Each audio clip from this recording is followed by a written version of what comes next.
I'm sitting here with John Guider,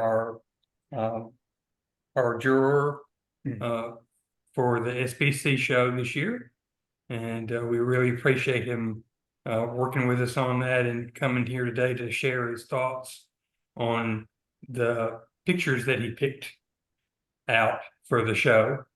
I'm sure all of you know, are familiar with John's history and his books, and particularly his river books, which I personally appreciate very well.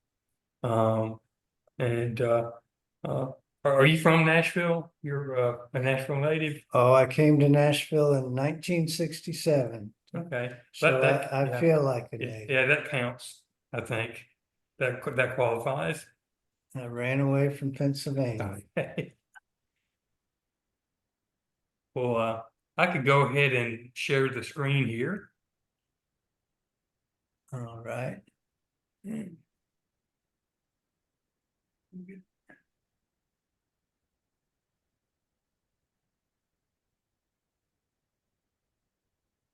everyone see that? Yes. Okay. All right. Well, I'd like to start by saying I really enjoyed the show.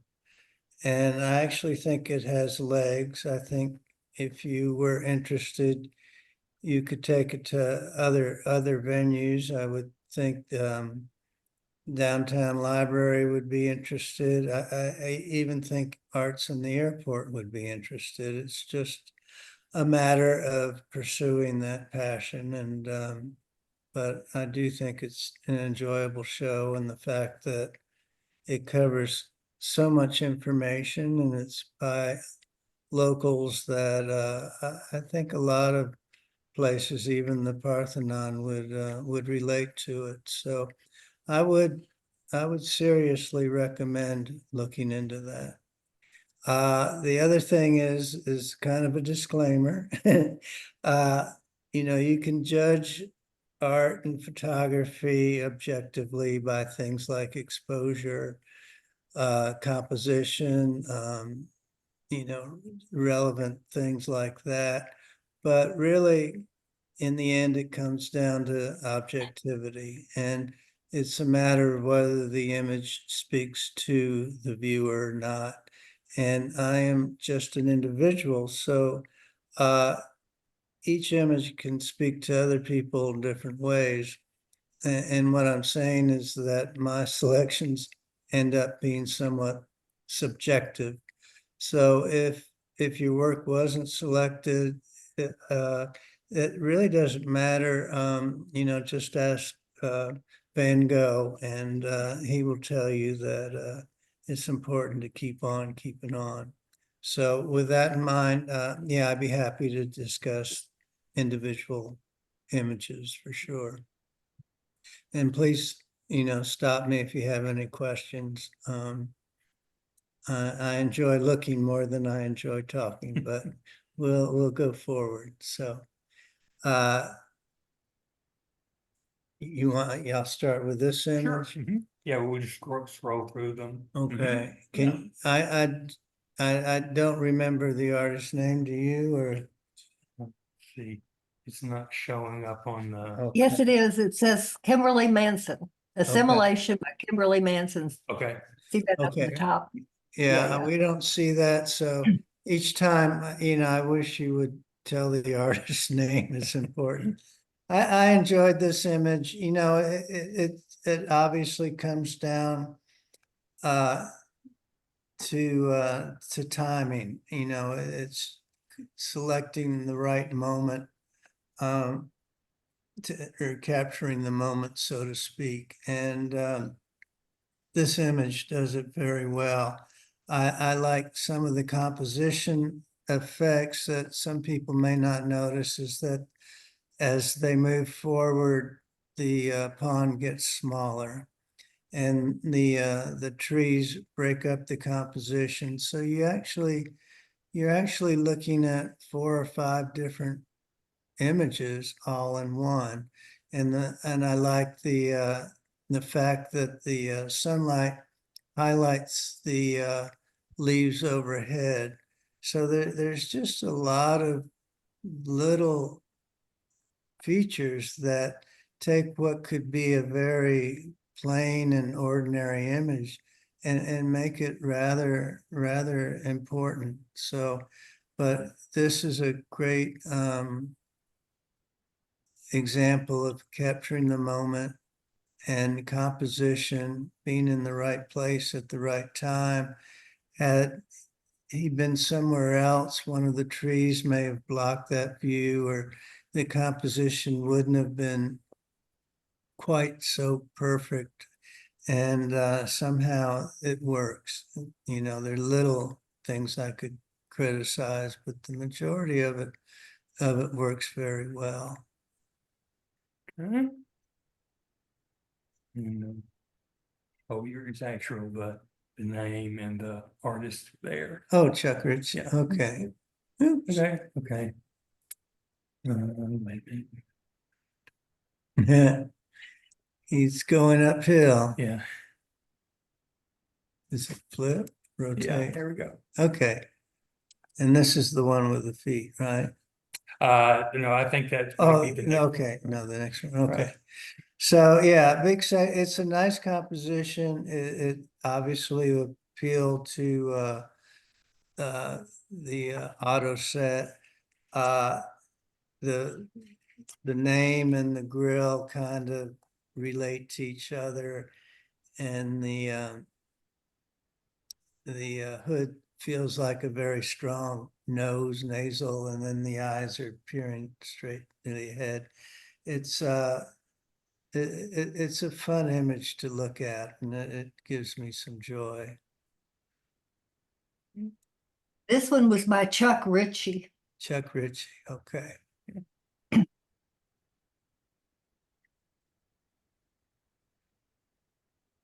And then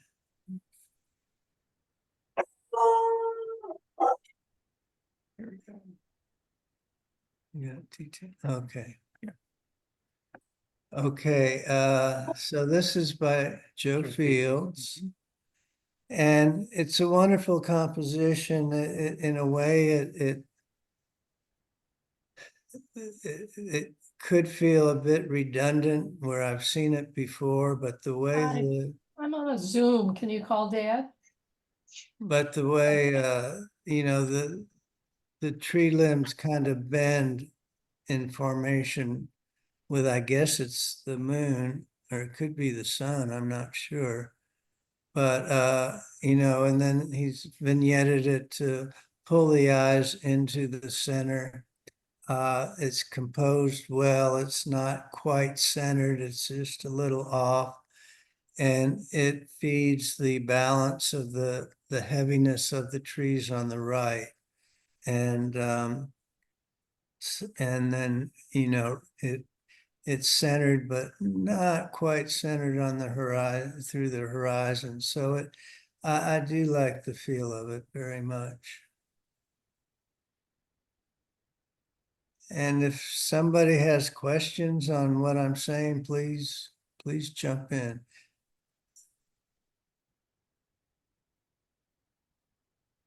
Okay, well, this is obvious. The thing that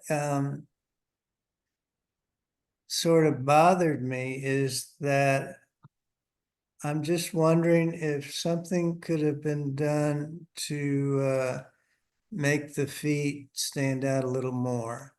And but there again, if you had, would it detract from the rest of the picture? But it is unique. I have never seen anything like it before, and it is a fun image for sure. And that's by Keith Auerbach.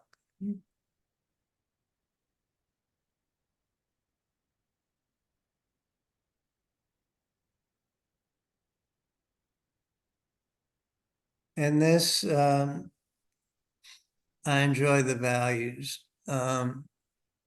you know, when you do landscape, time of day is important. Here again, as a matter of capturing the moment, the gull that's, towers over the inner island and helps balance it out. The horizon kind of dips a little bit to the right, and had that been mine, I might have tried to adjust it up a little bit or crop it some. But other than that, I really enjoy the mood. It sets you in a distance. It's very contemplative, so you can look at it and kind of lose your sense of reality for for that brief moment. But it's a fun image just to look at, and then it's also enjoyable to pick out the details. The boats on the left and the little boathouse in the center, and of course the mountains in the back, and it makes you wonder where this place is and how it would be in the winter and stuff like that. And I do like the clouds, and here again, the edges are toned darker, vignetted, so it brings your eye into the subject. And here again, it's not centered except for the island, but the horizon line is a little bit below the center. So it works very well. And that's Joe Fields.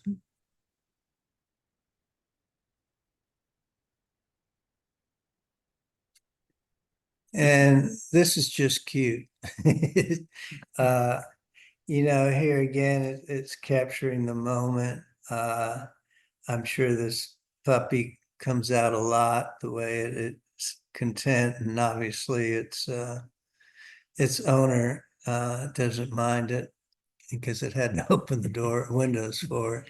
But it works very well, and the fact that the doggy is looking at you and questioning what you're doing here when the rest of the world is questioning why is it there. So it's a fun image, and I do like the movement of the trees in the background on the window, and their perspective makes sense because it tells you you're looking up and that it's elevated off the ground. And on some other images to have that kind of perspective, from an architectural standpoint, might not be accepted as positively as it is here.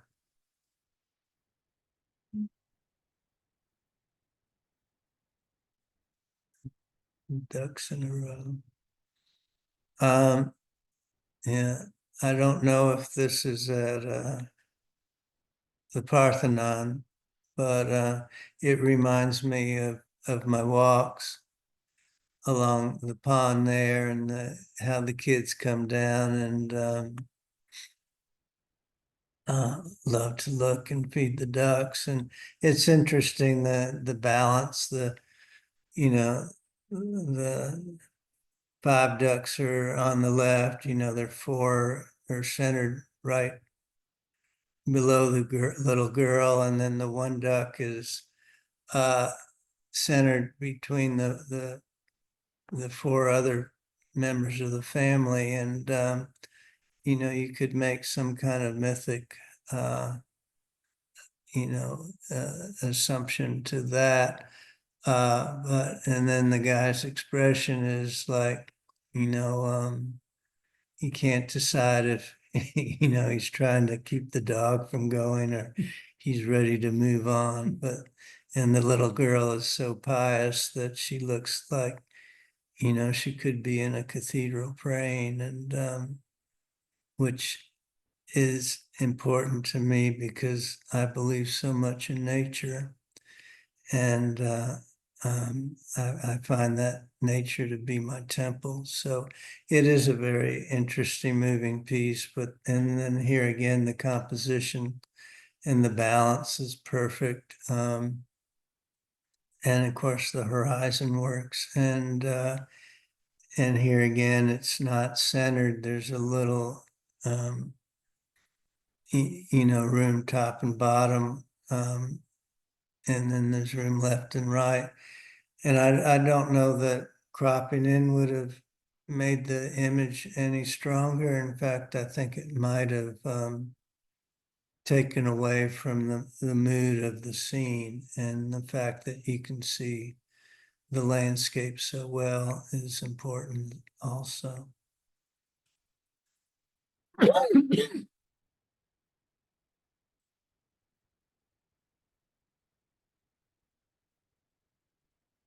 Okay. And that, yeah, okay, good. And here again, this is a statement. It's a beautiful image, a travel image, and the way the perspective almost gives a body to the church with below, with the door actually, excuse me, being kind of the mouth, the entranceway, and then this I don't know if it's a gravestone or whatever it is, but the symbol of it feels like it's trying to go inside, and it has that feel of motion, even though it's extremely static. And of course, the clouds add to the image and the drama of the image. So there's a drama there. It's like something's about to happen, and of course, the architecture is beautiful, and the landscape works very well too. So there really isn't anything I could change, and I do feel it's well balanced, even though it's kind of centered in the frame, but there's so much force on the right side, and then the depth of the dark cloud on the left side, and the depth of the dark cloud on the right helps to add to the balance. So I feel like when I look at it, there's sort of a path that leads to the marker trying to get into the base of the church.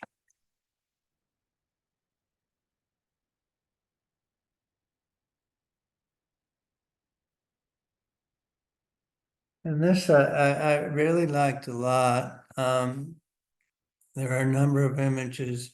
Is this Leslie Gill? Mhm. I think there are a number of images with motion in them, and motion's important. Obviously, it gives a sense of speed. It gives a sense of dynamic movement. This one I like. There's nothing really. There's no motorcycle going through or a runner, but the fact that it's done so well. I mean, it's perfectly vertical in the motion. And the fact that it's in a church kind of gives me a sense that maybe, this is sort of the moment of reckoning, and the fact that everything's moving forward is high as a positive sign, or a sign of might, a sign of energy, and it's illuminated very, very well. So there's so many factors in this that I enjoy. It's obviously a church. You can see the pews. They're detailed enough, but then you have this dynamic action going on as well. So yeah, I think it's a very, very nice image, and it really speaks to me.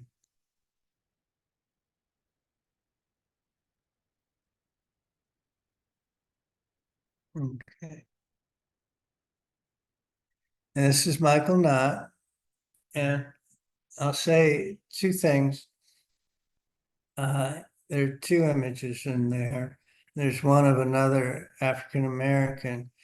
And the reason I'm bringing that up is that when I received the initial work, I received them as JPEGs on my computer. And what was really hard for me is that a lot of the detail wasn't there. And so I had to make certain decisions. Was that the original quality of the work, or was that something that got lost in translation? And so I was happy to know that there was more detail in this work. This is important on a number of levels. Obviously, it's street photography.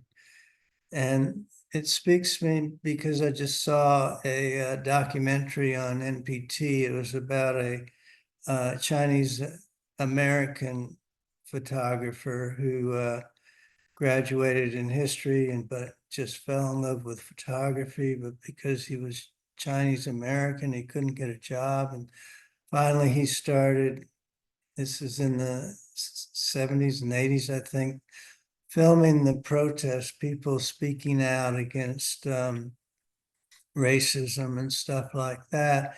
And he went in and he photographed them. And finally, some magazines picked up his work because he was the only photographer covering them. And he became more and more famous.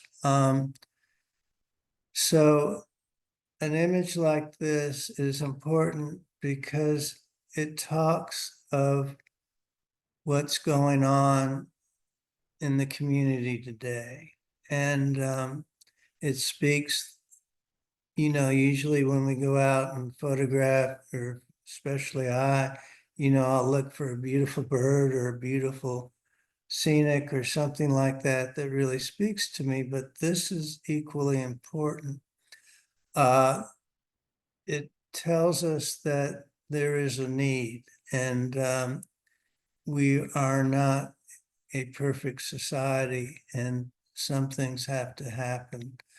The Chinese American photographer was very specific in what he said. Was he usually photographs with a wide angle lens because it's so important to capture the detail of that which is surrounding his subject.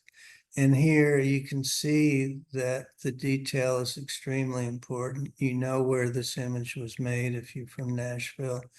And you know that there's other activity. Obviously, this is a homeless guy, but who has talent. And usually we think of homeless people who, just aren't capable of doing anything. And, they just can't do it. But this guy tells you something differently. The detail, the grave values are extremely important. You can see his eyes, you can see his expression. And plus, nothing's burnt out, nothing's turned to total black. So I think this is, and in a lot of other images we look where we vignetted to kind of bring the attention to the subject or to make it more romantic or to finish it off compositionally. Here, the fact that it's not vignetted, the fact that it feels real, makes it that much more important, gives it that much more strength and meaning. So, yeah, I do respect this type of work, especially this quality.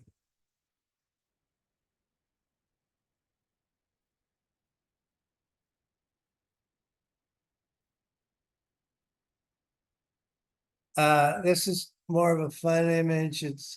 it's, you know, capturing the moment type of thing. He's looking at the fish are looking back. And then the expression of the gentleman on the right just kind of blows me away. I'm not sure what he's thinking, you know, whether he's reacting. He's obviously not reacting to the fish vendor, but he could be. And but it brings balance, it brings character, and it brings, you know, a another, you know, kind of I'm trying to think of the right word, but it fills out the sentence, so to speak. It makes it that much richer. Obviously, it's well composed. You can see the vertical line on the left and the vertical lines of the windows. That's always important to me. But here he is, it's almost like he's fallen asleep, but you know, he's just doing what he does. So, and it's besides the composition, the gray values are perfectly done well too. You know, there's a little black and a little white, but nothing's blown out or you know, obscured by it.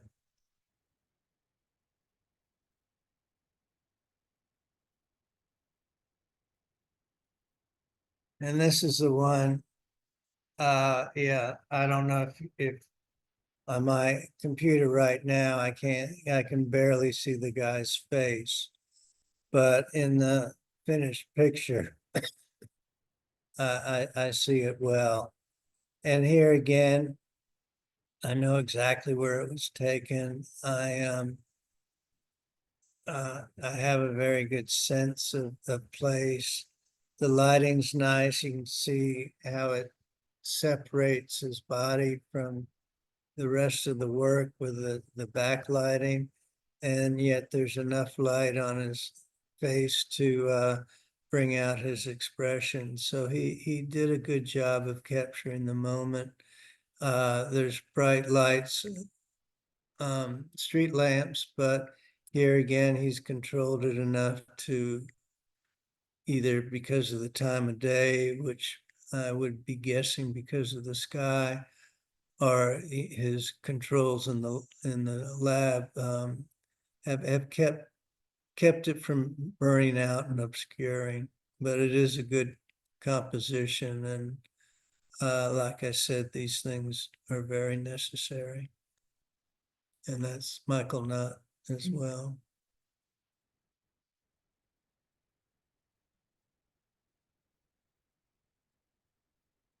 And here, this is a time of reflection. It's well composed. You obviously hasn't been used in a while. It's maybe abandoned, but it works very well with the scene. Here again, the composition is good. The horizon line is good. He elevated the camera enough to get separation, or used the lake to provide separation of the chair. You see the seat and you can see the feet, and the fact that it's overgrown. But here again,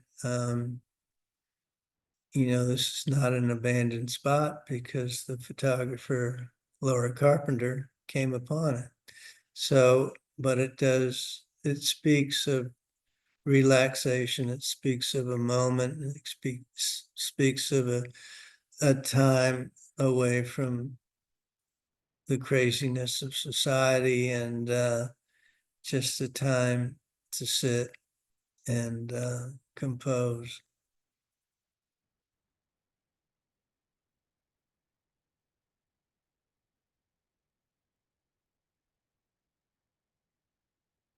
And here again, it's a cute image. It's well composed. The expression on the dog's face is priceless. The camera person, Kimberly Manson, had total control of her instrument. You know, her lines are vertical lines are perfect. There's a little wide angle stuff going on, but and here again, you know, the person on the far left really doesn't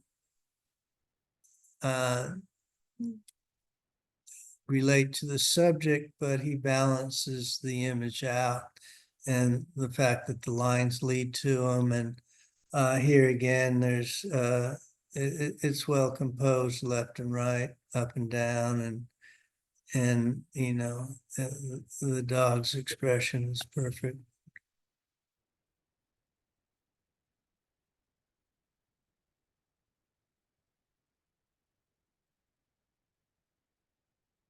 Okay.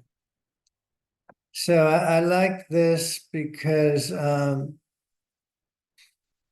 you know, it's more contemporary, and it's a composite, obviously, and but I like the colors, I like the lines, I like the subject matter, the fact that there is a little bit of bushes and greenery in there. It kind of speaks environmentally, like, yeah, we've got these beautiful buildings, but where are the trees? And we have this magnificent plan to build this incredible skyline, but then what happens to nature? So it does make those kind of statements. The angles, composition works, and I love the coloring. And that's Susan Rausch.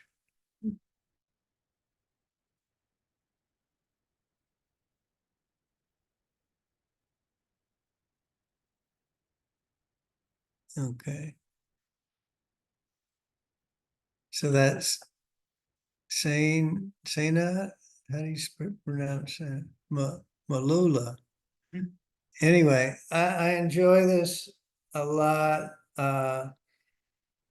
One reason I didn't give it an award, you know, make it one of the top images, even though it's exquisite in its composition. I mean, it's just perfectly composed. It has a lot of meaning. It tells a story, but it feels to me a little more like graphic design than photography. And I realized later, after judging it, that you guys are not just you know, it's not a group of photography, but it's a group of artists.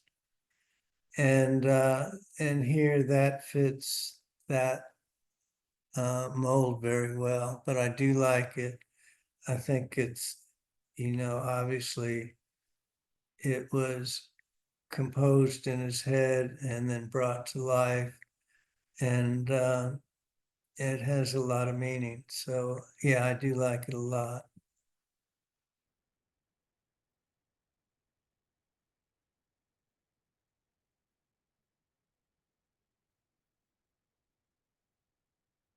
This one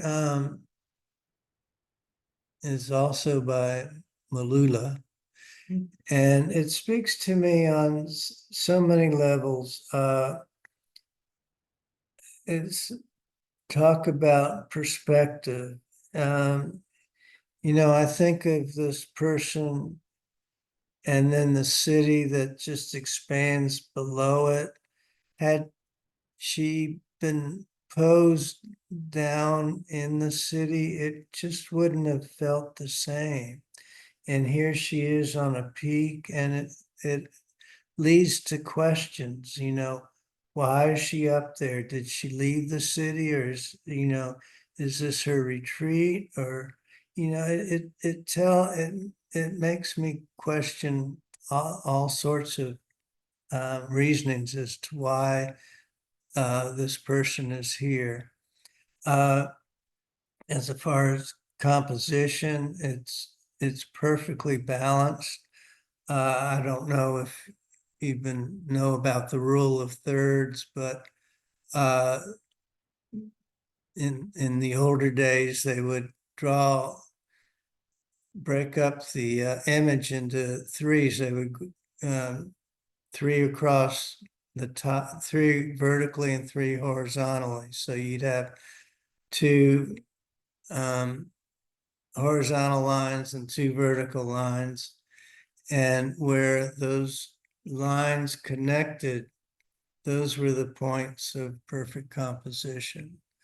And he nailed it right. I mean, this has a great balance to it. The sky is perfect. The horizon line is perfect. The fact that the river kind of bows and the land sort of juts out to her, it makes me think that the river's running away from from the city as well. And of course, the detail's impeccable. There's nothing really that I could critique. And then, of course, her expression is incredible as well. It's formalized. She knows she's having her picture made, but we don't know what she's trying to tell us. Is it, why are you doing this? Or, something's wrong with me, or I'm very superior and I'm in much control, so I'm going to stare you down. But, and her hair is perfect. Everything is just wonderful about this image.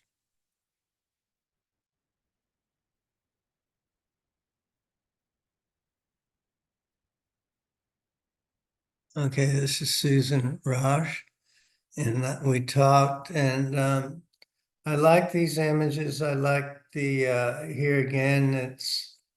It's art as photography as well as photography. You can see details in the trees. I've seen some of her other work, and she showed me some cards. I do like this image. The one thing that I was a little, I guess if I had to critique it, I think I might have enjoyed a little brighter color.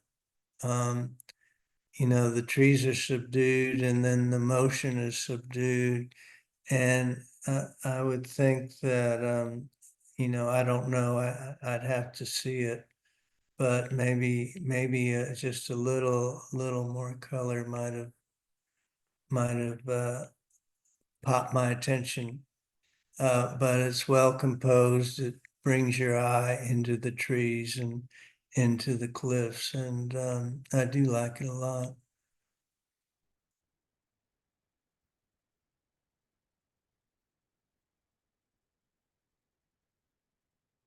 Yeah, this one was a hard one to pick because when I got the JPEG, I wasn't sure what I was seeing. And I'm still not sure what I'm seeing. This is Charlotte Strauss. But I guess it must be a double exposure or something. And the rock looks like someone sitting in contemplation. And that I like that. I like I don't know if it's a rock or a cloth. It's very hard for me to discern. Obviously, the center of attention is to the front because the background drifts away out of focus. So it is an interesting piece. I'm just kind of at a loss to know exactly what it is, but I do like it, and it has power.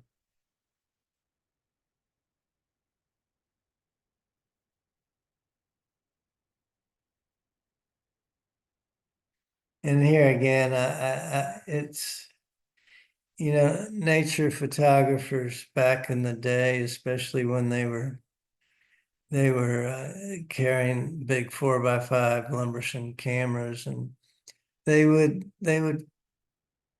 find the landscape they wanted and then sit down and wait for the light to be right. And then most of them would bring a book and read, and they would spend 8 hours of their day just intentionally waiting for the light. And here, whether Leslie came upon it or waited on it, she captured it perfectly.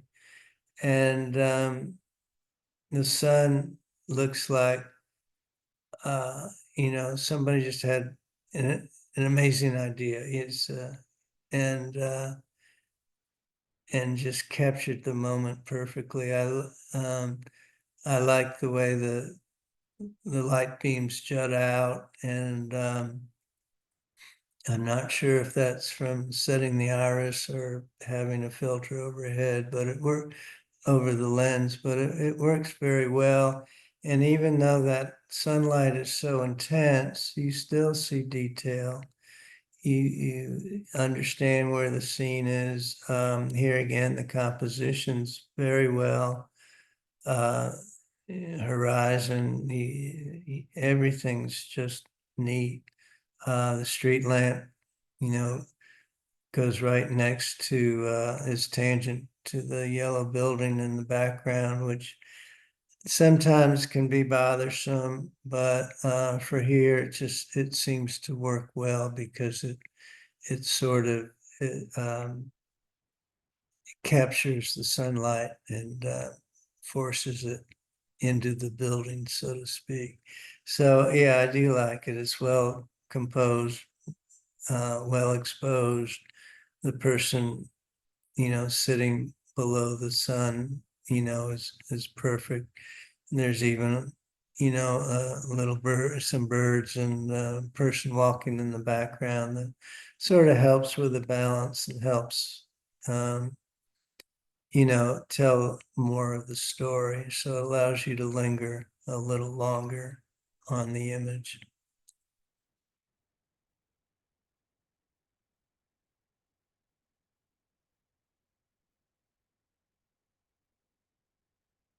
And here again, this is a composition. I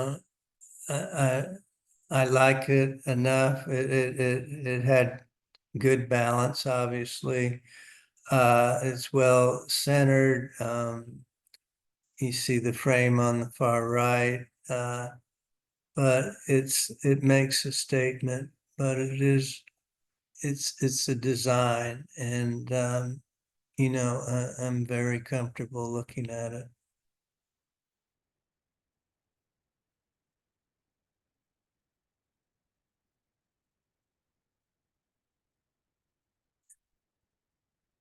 And yeah, this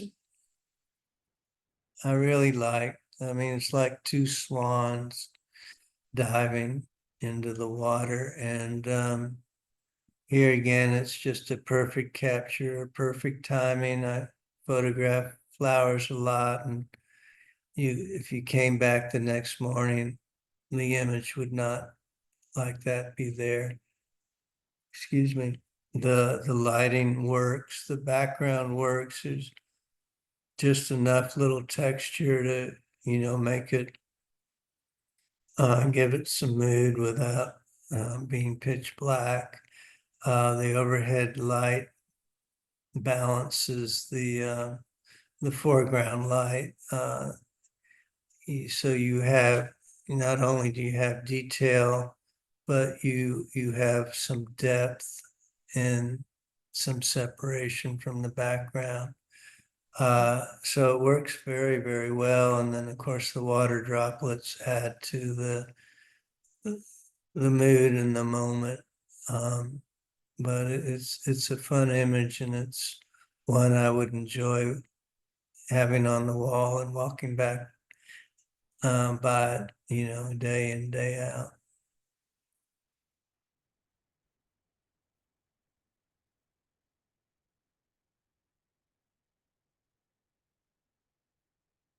And then Rick portrait. Yeah, this was another one. When I got it as a JPEG, it was almost too dark. And I couldn't quite decide whether, this is too dramatic. But then fortunately for me, I did choose it here again. I told myself that, the print would be a little more vivid. And here again, it's a nice composition. It's well exposed, more so than what I'm looking at now. And it just feels right. It feels like a musical note, and I enjoyed it very much.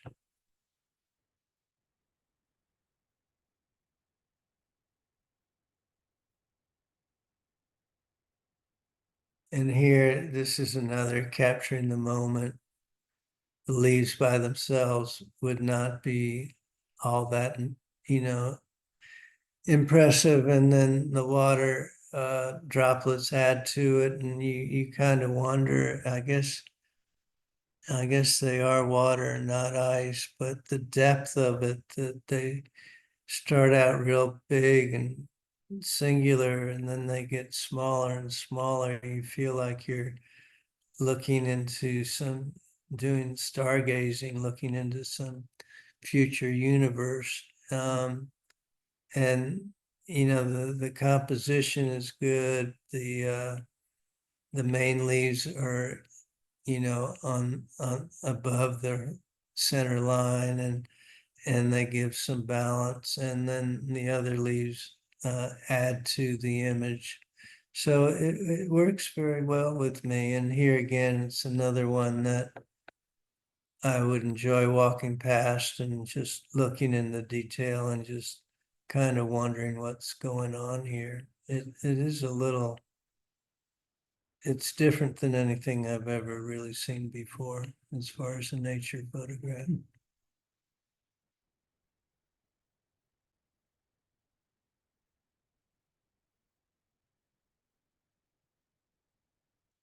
And here again, this is a very timely landscape. It speaks of a place that I would love to go to. It's obviously not Stonehenge, but it is it's somewhat similar, and I've never seen it before. I know Stonehenge pretty well. I've been there, so this is a little surprising to me. So I don't know if it was made modern times or somebody discovered it from the ancient world, but or somebody just pulled their bulldozer in and wanted to make their own Stonehenge. But it's very nice. It's well balanced. Clouds in the top right are add to the gesture of the kids, and it's well exposed. I love the kind of the lines in the grass that makes your eyes move to the right, and then the cloud makes you go to go to the left, and it's well exposed. So, a good use of grays and blacks and whites. So,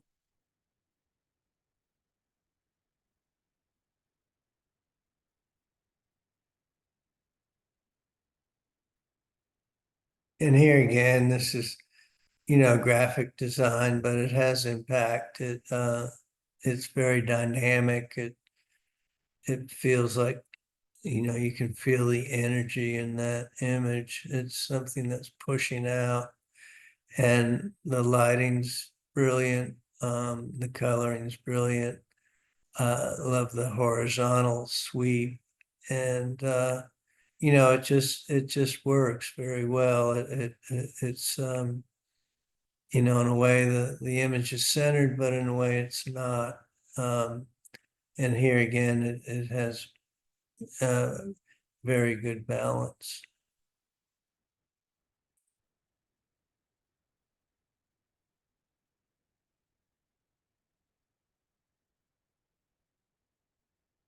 And yeah, this was one of my favorites too. When I first walked into the show, you wanted me to pick a winner and all that.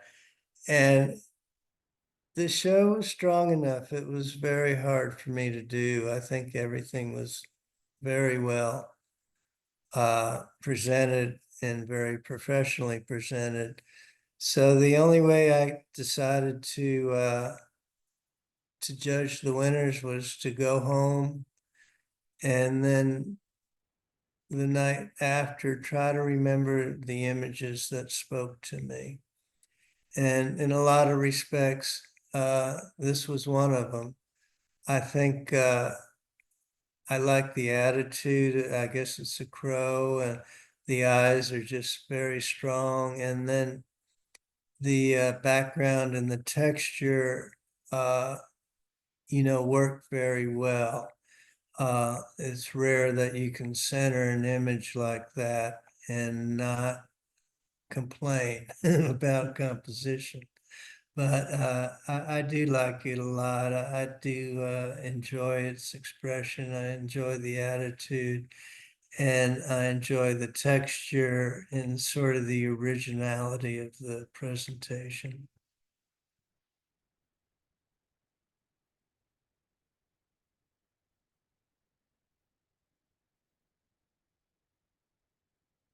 And this is another one similar to the bicycle and the mother and child. It's a very strong shot. It's perfectly composed. It really speaks to me. But here again, that it looks more like a graphic design. And so I didn't, make it number one or number two, but at the same time, it sure had incredible visual impact on me. And here again, it's very well composed, perfectly composed. The exposure seems to be incredible to have that black against the hall light and the way it's centered. Here again, had the photographer moved a little to the left or a little to the right, and I'm talking inches, the whole perspective of that image had changed. And perspective is incredibly important. It's as important as capturing the moment. Angela Adams, when he taught photography seminars, courses, he would have the students set up their 4x5 cameras and find the image, find the perfect position and capture it on film and then make a Polaroid. And then he would grab the camera and the tripod and move it far off of its original stance and tell the student to go back and find the same shot. And none of them could. It's incredible how important perspective is. And I know photographers who would take a shot, photograph a subject and shoot it 400 or 500 times. It's incredible just to get that right balance, that right perspective. And, this speaks, of that moment.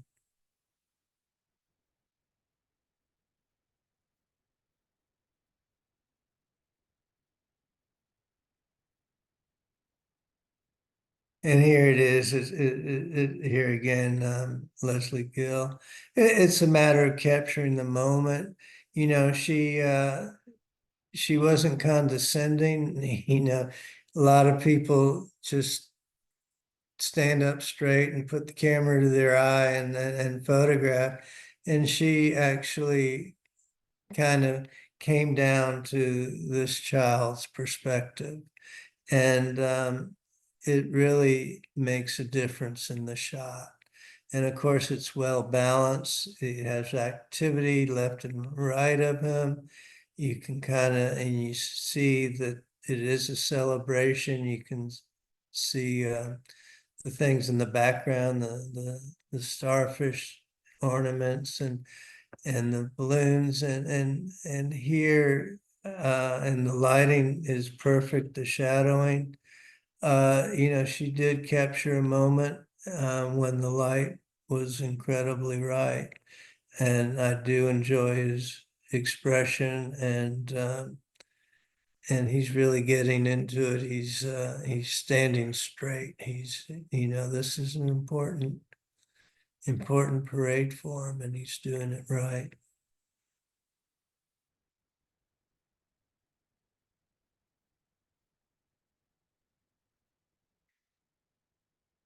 And here again, this is kind of a composition that you know has a bit of, you know, humor, a bit of questioning to it.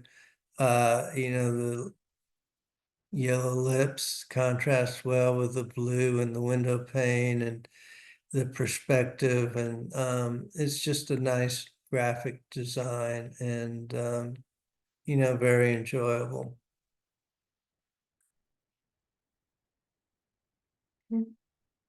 I think that's You did it. all of us. Yeah. Okay, we can send me to bed then. Yeah. Does anybody have any questions? Are y'all falling asleep? Oh, hearing us okay? I'm going to speak up and say I don't have a question, but one of the themes that jumped out at me in your commentary, John, that I really appreciated was the elusive concept of balance. Yeah, So many of the photos really did have balance, and that was the perfect word to describe what we were seeing and appreciating. I felt like that was almost like a sub-theme for 90% of the photos that you discussed here, and I found that very helpful. thank you. Well, the one thing that the most photography teachers, the first thing they say is that you own 100% of that image. And so you can see a subject like a charging bull or something like that. But if the background and the shutter speed and everything else isn't right, you know, then it's not an award-winning image, but you do own 100% of that image.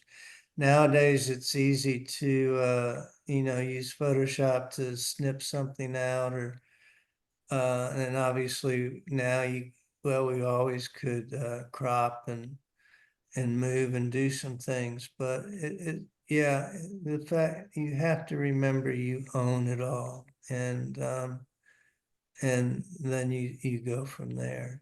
But like I said, I know a lot of photographers that would, you know, spend hours photographing the same thing just to get it right.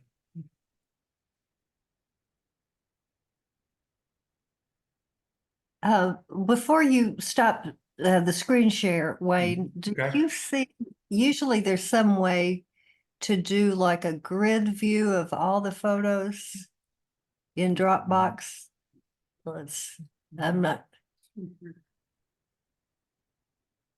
oh, there we go. Yeah. Yeah. So that might prompt people to, they may have some further comment about some Sure. photo or the other. John, this is Lee Ramsey. First of all, thank you for your just wonderful critique, but I just wanted to mention the documentary that you mentioned about the Chinese American photographer. Yes. If anybody wants to watch that, I watched it as well and really enjoyed it. The name is called Dear Corky, Corky. I put this in the chat, and it was on PBS American Masters. It's a wonderful documentary, and it is important to watch on so many levels.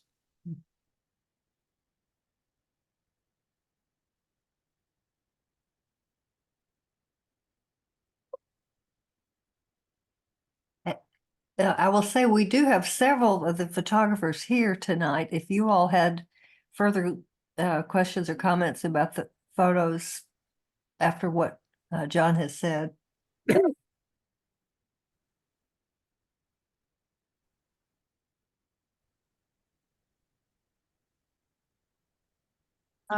Nope, no questions particularly, but it's always interesting to hear what another photographer sees in your work, because you don't always see the same.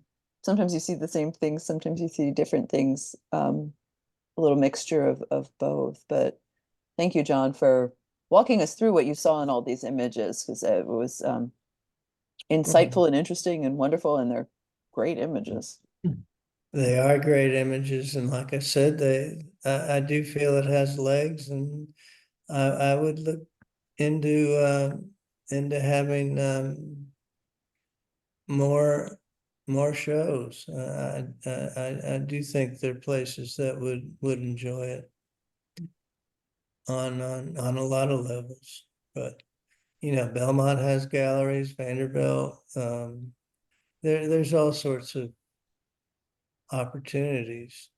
You know, Belmont has I don't know the present photography professors, but I worked with the one in the past and really enjoyed that relationship.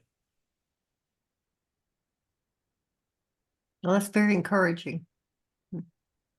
It certainly is, and I really appreciate your comments on the whole show and on the value of the whole show for the future. And I just wanted, along with others, to express my thanks for your time and you're doing it, and for the comments that you've made.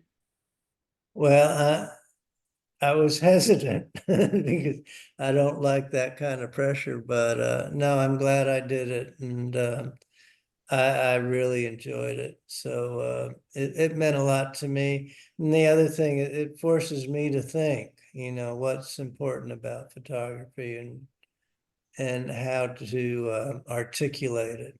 I can kind of feel it in my bones, but you know, learning to articulate is important as well.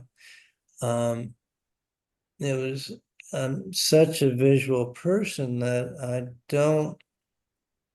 I kind of let the words leave me. And I remember my first show in the 80s at Cheekwood. I had a beautiful display, and I brought the work into the gallery, and they asked me for titles. I couldn't believe they wanted titles. I say, this is my work. This is what it is. Why do you know? And I almost had a bit of a breakdown trying to figure out how to title each image. But yeah, it's very important to verbalize. It's very important to take that image and be able to describe it. You know, that's what people want to know. And it also helps you in deciding what's important for you. You look at all the great photographers, and certain images come into mind. Throughout their life, they had a theme, and finding that theme for a photographer is extremely important.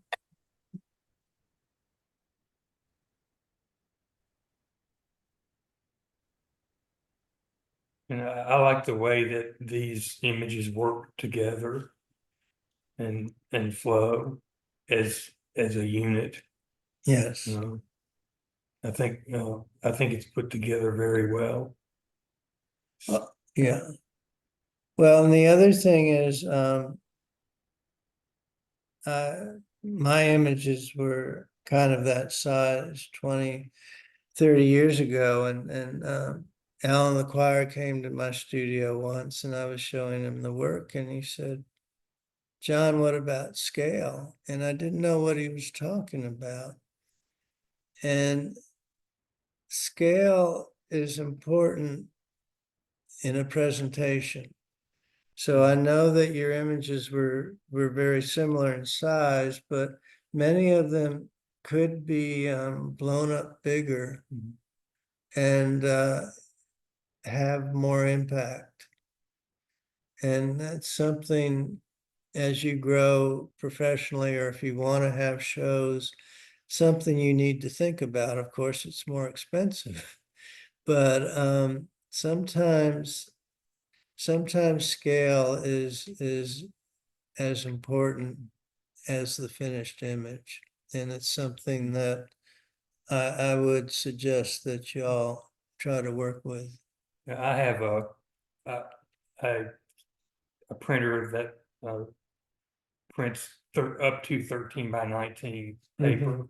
So that's really as large as I do, and or have done, but I've just stubbed my toe in something larger. I decided I went up and took some photographs of the solar eclipse up in Missouri a few weeks ago, and I decided, well, I'm gonna get one of these printed on metal. And I've ordered an 18 by 30, which is a little bigger than what I'm used to. So I'm looking forward to seeing that and seeing what that looks like. Yeah. Well, and here again, composition, cropping is important. The 35 image, I don't know if you all know why an image is, 2 by 3 or 1 by 1.5, and it dates back to Roman times. And the Romans called that the perfect triangle. And the reason they called it the perfect triangle is because it represents what the eyes see. They see a wider image than a more vertical. So the 2 by 3 is considered the perfect rectangle, and it makes sense in presentations, but the image doesn't have to stay that way. You're free to crop whatever you want or however you want. Hasselblad was a square format, and people had a hard time getting used to it, but then that took off. And and then the 8 by 10 type 2 1/4 images became popular too. So yeah, I mean, so finding the right scale is important, it's, and then looking at the size and feeling what's right for you.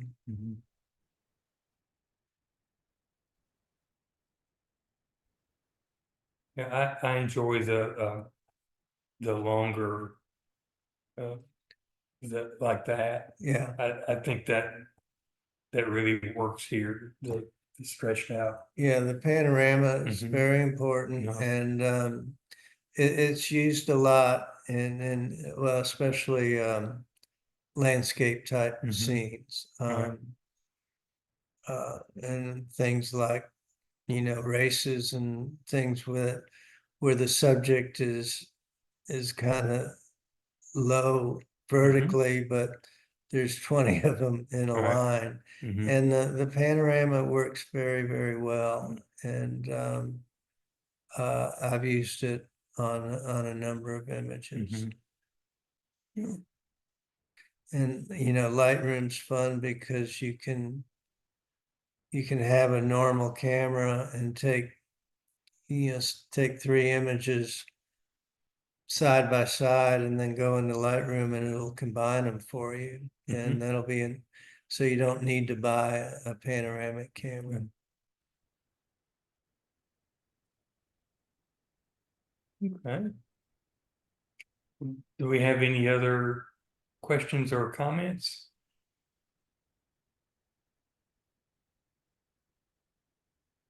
This evening?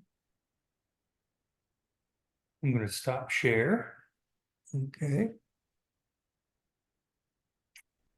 And let's see here. All right. Okay. Thanks again, John. It's You're always good to hear welcome. your voice. It's too bad we didn't get to see your face, but that's maybe next time we see you. That's okay. I even brushed my hair too, so. Thank you, John.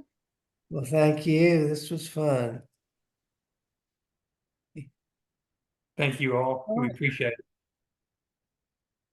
Thank you, Wayne, for help setting everything up. Sure thing. We'll see you next time. Yes. And Carl, now that we have, oh, well, we did have a few more people, you might just maybe repeat on the email that you send out about the plans for next month.